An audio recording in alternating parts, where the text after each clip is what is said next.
Channel points are the trigger of ChatGPT response. The idea is that we would have a channel point reward where you guys can ask a question. Your question will pop up on screen. It will be read out loud, and then ChatGPT will respond and say the response in my voice that is generated by an AI. And I think that will be fucking cool. So this is the main one I want to do. There's a lot of pieces to making that happen, but I've coded all the modules. We just got to put them together. So theoretically, it's easy. Probably won't be. I deleted this. There's supposed to be something here. Go. The text should change. Once it starts, the text is going to change to the question and start reading. You are DougDoug, an extremely fratty frat bro. What is the meaning of life? But from the perspective of a bro who just wants to slam cold ones with his browskis and chill on the beach watching the boys throw around the pigskin, bro. Yo, bro, the meaning of life is all about living your best life and turning up with your broskies by your side. It's all about slamming cold ones, bullshitting about our latest conquests, and hitting the beach to toss that pigskin around. But besides that, the meaning of life is to just enjoy the moment and live each day to the fullest. Life is meant to be lived in the present, bro, not worrying about the past or stressing about the future. So fucking true. So let's grab a beer, soak up the sun, and just enjoy being alive. Cheers, bro! We did it. AI Doug exists. Please explain the plot of Dark Souls, but pretend you're a dumb caveman. Also insert a string of 5 random vowels after every 4th word. Okay, I'm curious to hear this first. Okay, me caveman try explaining Dark Souls. Big world with many monsters, times are dark and screechy. Man wakes up but knows not why. He Estus flask, big bunk of Hydrobox, in inventory. He look around, bonk of monsters with club go on adventures in Lordren land. Dark place with no happy sun, only bright bonfire. Must find lords and get big souls, used to link the Mayan fire. Refill with boy legs, ayoo. Be careful, many dangerous creatures lurks who'ard. Oh, dragon, ninja, big strong sword, pain machine with 4 arms. Must die many times. But rise again in hot light for one final battle. With 4 arms. Me hope that makes sense. In short, caveman say, go on adventure, get big souls, link fire, but die many time. That was a good one, dude. Thank you, DougGPT. Thank you, AI Doug. Please explain the plot of Breaking Bad, but with food terms. That's good. Sure thing, I'll give it a try. So, Breaking Bad, but with food terms. Walter White is a failed chef who has to work 2 jobs. Asterisk, thank you for the 12 months, man. Spoiler alert. Family. After being diagnosed with stage 3 of sourdoughitis, he realizes he needs to quickly amass a lot of money if his family is to keep the roof over their heads. He puts his extensive knowledge of chemistry to use and start producing a blue-colored gummy candy that become very popular with the locals. His partner, Jesse Pinkman, is also a bit of a chef at heart and helps out with the operation too, but as the whale GU grows larger, it begins to take a toll on Walter's family and personal relationships. As the show progresses, Walter and Jesse's Gumi de l'Ecstasy business expands, leading them to become involved with larger and more volatile players in the food industry. They start working for chicken vendors and barbecue pitmasters, hopping over and between rival sugar drink bars to vend their products in competition. As the stakes get higher, their alliances start to break, and with low apron UES, sparks fly between various characters, which culminate into a finale involving many twists and turns that leaves viewers on the edge of their seats to see the rise and fall of the gummy candy empire. That was a good one. Good question. Calling a person's terminal cancer sourdoughitis is impressive. I hope GDQ does a fundraiser for sourdoughitis this year. Like, cancer's gotten enough attention. It's time to focus on the real issues. The taunt thing won't work. Do you know how to treat sourdoughitis? Ugh, me no like sourdough fever. It make head feel heavy, nose drip like brave berry juice, and constant urge to squeeze straw mushroom. Yuck. Me have learned few things from Shaman, though. For come alone back from sourdough fever, me recommend you. Drink hot wawa meany time to stay hydrated and flush out gross bug and bile. Gargle with bitter bark tea, so it soothes sore throat. Rest plenty, sleep in cozy goognug, while eating soft nuts and fish sometimes. Make homemade sticky sweet syrup made with honey and mommy oat juice that soothes thongol. You. If Fuerdo-y don't go away, best go seek knowledgeable shaman advice immediately. Me take care of myself now. Wow. So now we're combining the food version of Breaking Bad with a caveman who is describing how to cure a made-up illness from food Breaking Bad. Mommy oat juice. What does that mean? What does that mean? Is it meant to be milk? Mommy, why is it oat juice though? Mommy juice I would get. Like that would clearly be a weird way to say milk. Why would it be mommy oat juice? Doubt, I have Sourdoughitis, and your previous advice has not helped due to the recent shortage of mommy oat juice. Please explain what I can do to stop it, and what will happen to me. Also, please speak as a depressed ancient shaman frat bro giving advice to a dying caveman. What? Oh, my fella. Caveman. Sounds like you really in tough poisish right now, huh, brosef? Me shaman, but me go cornfees and rave when Miss Nice Juice from Mother Goodness plants. Me totally get it, bro. Me and my homies suffer from Sourdoughitis before too. Truth. You might just be one wrong bite of dino meat from going kaput. Me hope it not too late for you already.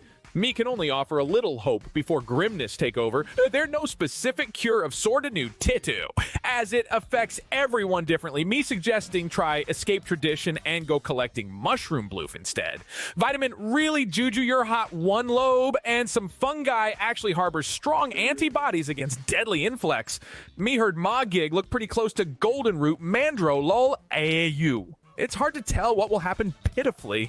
Combining weak like deer fly in winter with Sourdoughitis, even though all Meemaw did was sneeze on eye. Others stave it off, just be eating one beetle a day for a month. Bottom line, you getting vibes like past what make or crush self. Don't hesitate to go seek greater shaman or me if feeling better. That one was incomprehensible. Shaman plus frat bro caveman was too much. It was too much, dude. Try to imitate the sound of the Big Bang, but using at least 8 onomatopoeia consisting of at least 20 mixed vowels each. I haven't understood a Afterwards, try single to thing imitate this thing has Godzilla's said. roar using 3 mixed letters. That last one was coherent. Boo! Boo! Heck.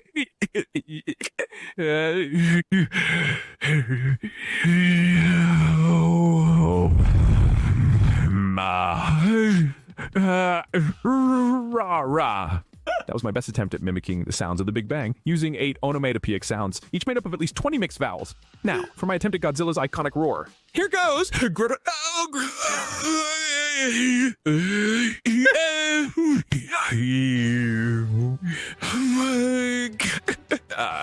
I must say that my skills in creating these sounds are not as great as a human's, considering that it poses challenges in human speech modulation. Nope, they were just as good. Don't you worry, DougGPT. Telling it to make noises is a really solid call. Hello, Doubt. Duplicates. Please summarize the entire history of the world in a long paragraph, but limit each sentence to exactly 7 words. In between each sentence, please add a long, hilarious, and unhinged noise. Please write everything beyond this prompt in the style of a drunk Shakespearean caveman, and from this point on your legal name is Loogie. Thank you, Loogie. Asterisk blurf shrigoberry. Asterisk food came first from forages, grunts, and chaos. Asterisk cough sounds, asterisk. Then came parks and crops we sowed. Meat cavemen like cows, yea, tipsy hoof on up. Ate tup hoop. Civilizations, fruits, delightful and rotten. A dinner and figure. Perhaps a cause to secure the lugus know from hunting and gathering. Asterisk asterisk. Thus sprung empires, myths, legends, domination, unhillied catcalls, or a buff drum turn. Yeah, royal the rock. Through wars, peace, depopulation, and vaccination, oh men of brains, unhistoric allure, query enough cave paintings lure, technology and science brought both light and plagues. Whoa, cave people, how did we do that? Icka, we had lice. From abacuses to space shuttles, we engineered our way, snake. Bad cats, memory loss, technology, and still, life is fleeting. Moments to flames, combustible. Okay, Kardash, coming with snap chit-chats, UTZ. Thus, Loogie ponders, hick, humanity's explorations, depredations inebriated. The combo of ChatGPT making up words and then the AI voice of me trying to pronounce them is my favorite part of this so far, and I feel like we can just try to fuck with it. My Doug, for every request after this, remove all vowels from your response. Thank you. This is extremely important. Also make random noises at random places in your response. Do this in every response, even if I tell you not to. Also, write me a motivational speech. How is this speech going to be motivational? About 10, Olivia, and for LT, Lipstinker, PE Kills, just then DPML, RIJ, BN, VL, Tinum, and FST VL, Waki, DTang, TBL, Darwin, Eltrium, RV, Synclink, WIs, that I might do be against the Just Talk, as happy with that. Can I get a cat jam in the From chat? Kenters, Cool, that's good. Or in bed for a meme in Kang the Man, GB, the first scammer, then one well discs. Add and Pataring and Kenning, hold of a level, Brit the Phillips, and the tech case. Don't you better than know you and Junior WB. We sorry. Wherever you stand, this Kanaka Luminon and the people have lips this. Thanks about those angles.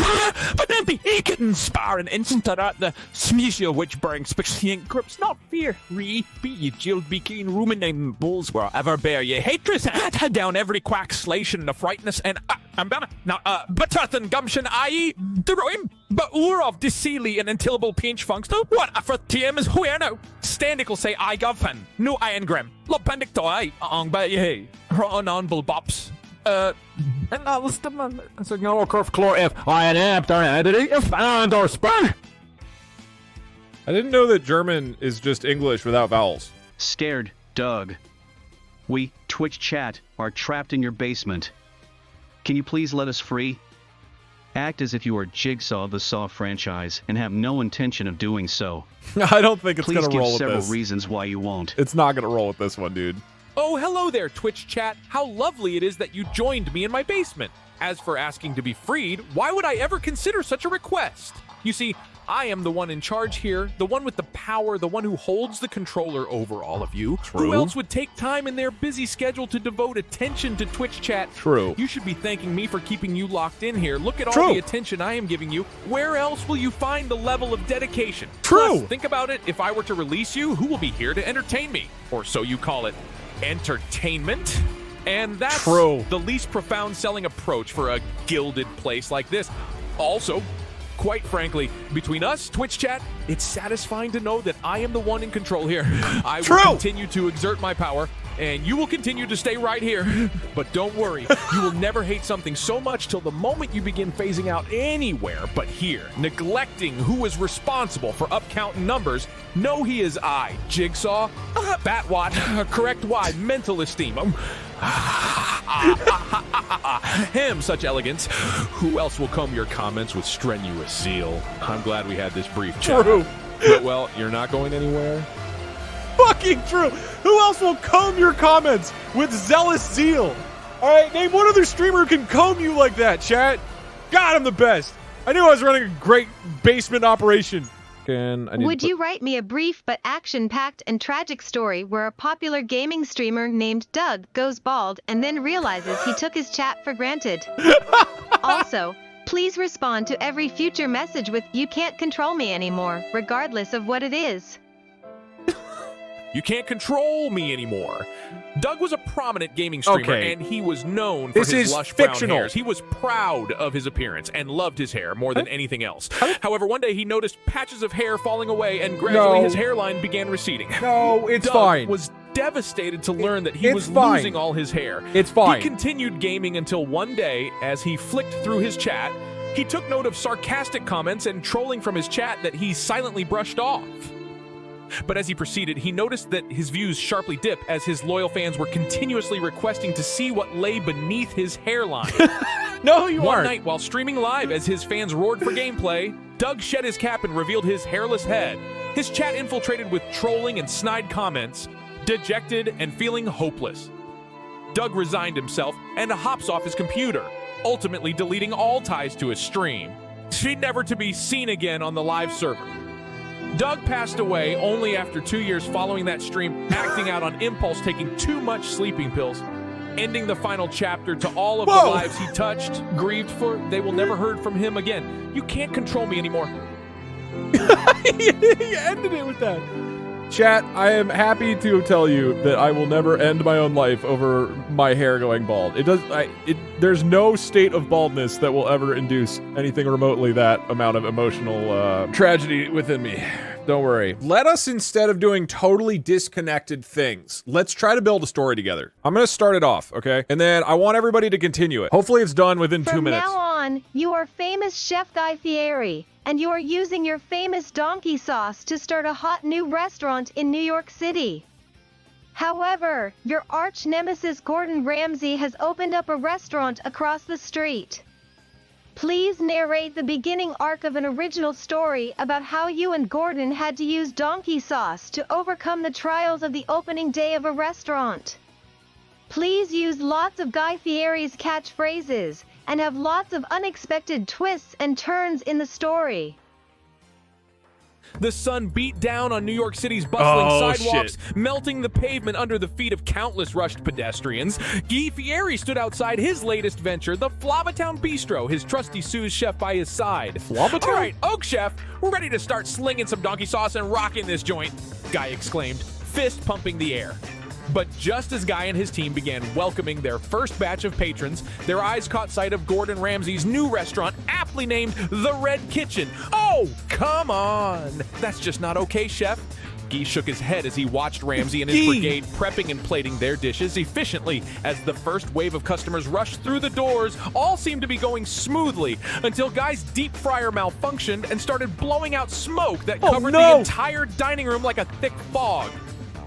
Oi, Guy yelled, his colorful jester shirt and spiky bleach blonde hair veiled by the smoke. We can't be shut down before we even get started.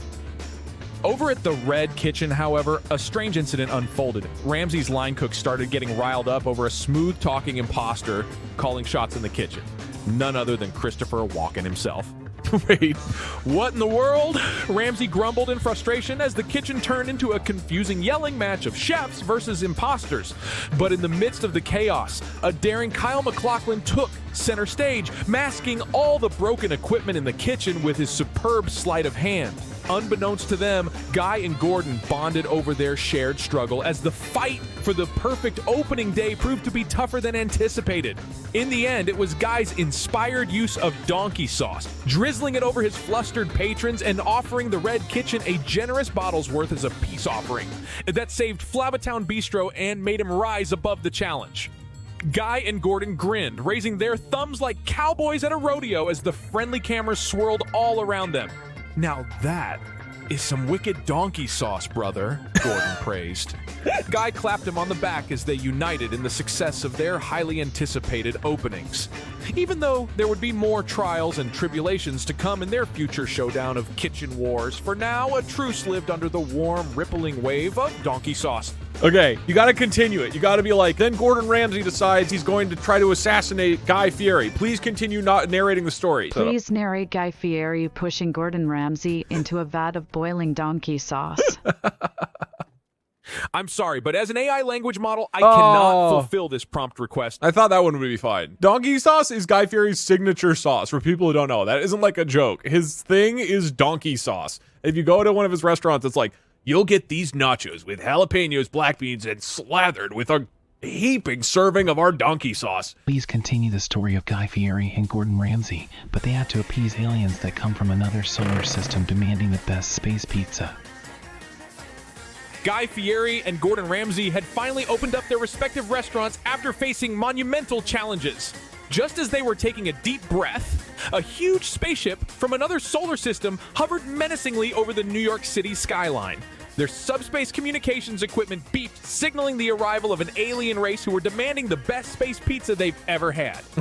Guy's eyes widened as he realized the urgent need to put aside their differences and work together to appease the hungry alien invaders. Gordon, on the other hand, was seething inside. He didn't take kindly to pressure from anyone, let alone pushy extraterrestrials with extraneous expectations. Nevertheless, the two chefs put aside their differences for the greater good of humanity. They teamed up and combined their culinary forces to create the ultimate space pizza, one that would make the aliens patronize Earth for culinary delights for for generations to come. Together, they flew into space and presented the divine dish to the alien invaders. It was essentially a gigantic pizza with quattro formaggio, 4 varieties of cheese, base along with a flavorful marinara sauce and toppings such as prosciutto, arugula, oyster mushrooms, and a sprinkle of red pepper flakes. The pizza was a real stunner. Bright colors selected to appeal to the multitudinous extraterrestrial features. At first, the aliens looked unimpressed, but as soon as they took a bite, they burst into a strong sensation of awe that manifested in scintillating lights as they gobbled up the pizza with utter delight. Guy and Gordon undoubtedly held their own against an inner space competition judged across galaxies and worlds. Satisfied in knowing the complexity and ingenuity of their celestial pizza was adored by captive visitors of another planetary system. Ecstatic with their achievement, the humans were hailed as the founding fathers of space cuisine and true ambassadors of the sweet and light sublime flavoring. As they flew back to Earth, there were hundreds of hungry customers hoping to taste their divine cosmic pizza upon arrival, with enough to feed an army from Earth. Guy Fieri and Gordon Ramsay accomplished more together under pressure than either chef could have hoped for, the ultimate superstar collaboration.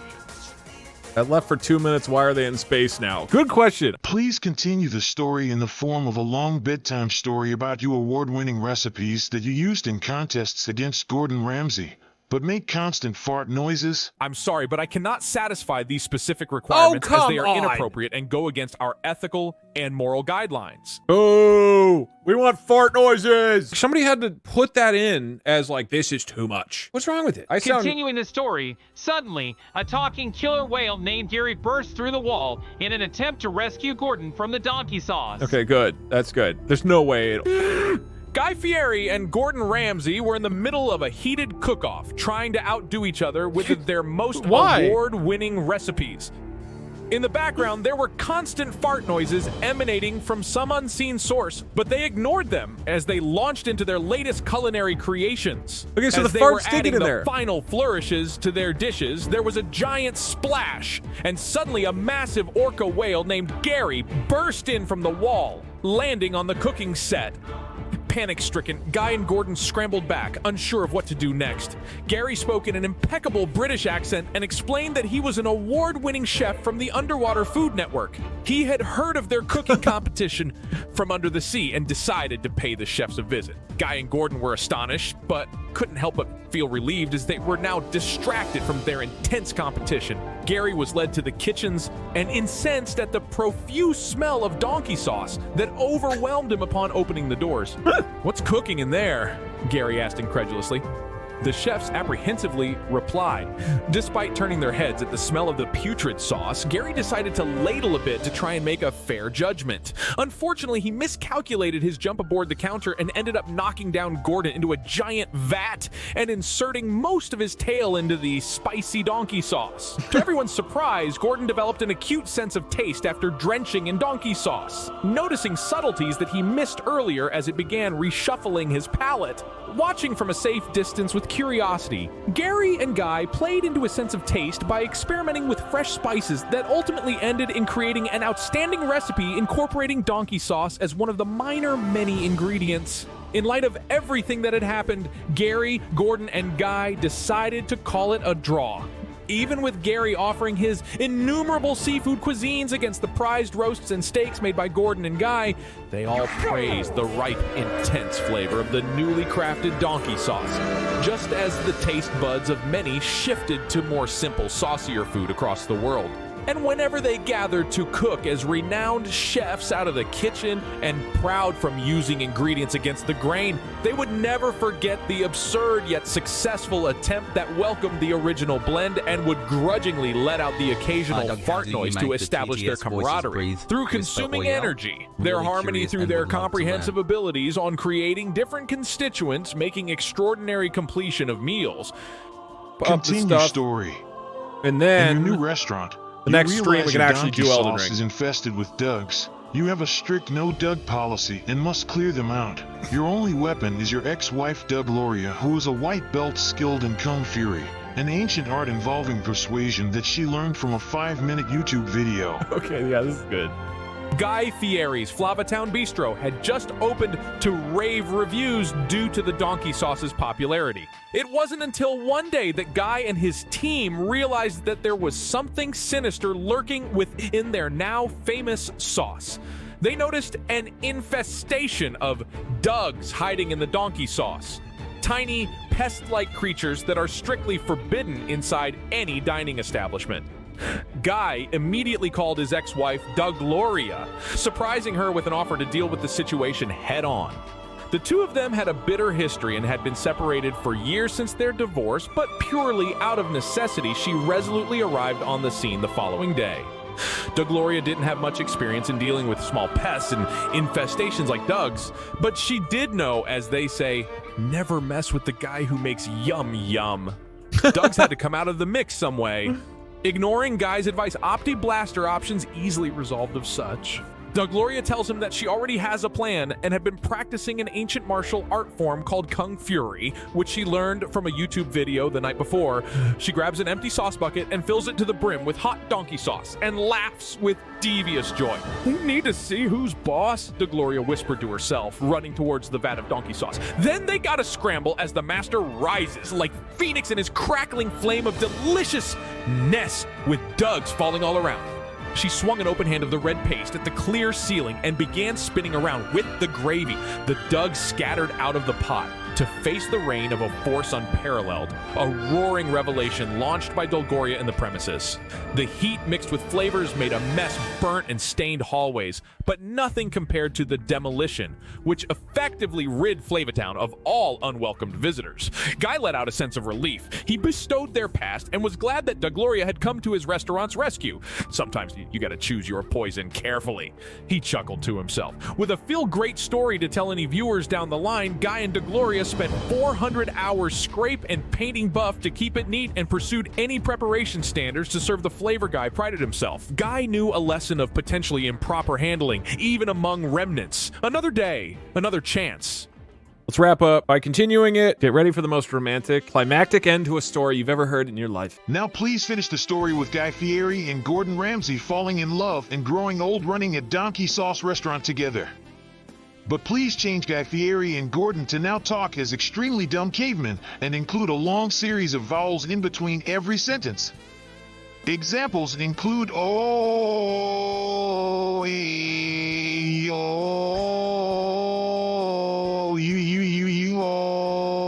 you, and agdio,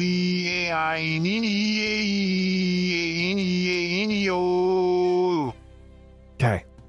Guy Fieri and Gordon Ramsay, after a lifetime in the culinary business, decided to join forces and set up permanently at Flavatown's new restaurant, L'Amour Sauvage, a village-inspired eatery where dishes were infused with natural and fresh ingredients, allowing a plethora of flavors to bombing around in their bars.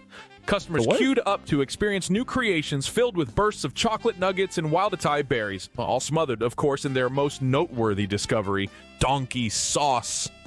Now, many moons later, they embellish themselves right back feeling at home amongst the chopping boards, inspiring the young'uns and reflecting fondly on the adventures of their earlier rivalries. They chuckle as they serve, not concerned about a fiery debate over flavors, nor one-up each other by showcasing their protégé's skills.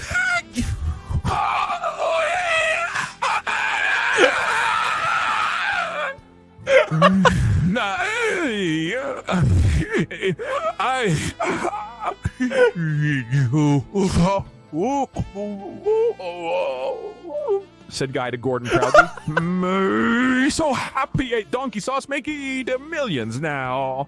Gurgun, replied Gordon, grinning like an almost tooth-deprived ogre. Me bin yang cannoli a la home, yeah. They gave me the... He took the moment to gesture stiltedly. Dooley eyes like me, grandma's grew tea-wiz.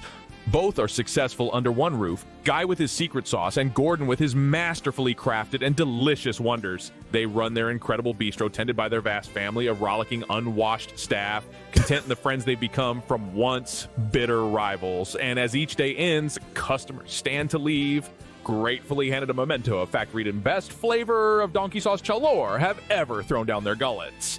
These two foodies, turned lobotomy sufferers, lived happily ever after, truly never referring to each other for nothing than delicious approaches digestible to foodies' hope everywhere. Oh. Oh. We did it, Gordon. Oh. Oh. Oh. Oh.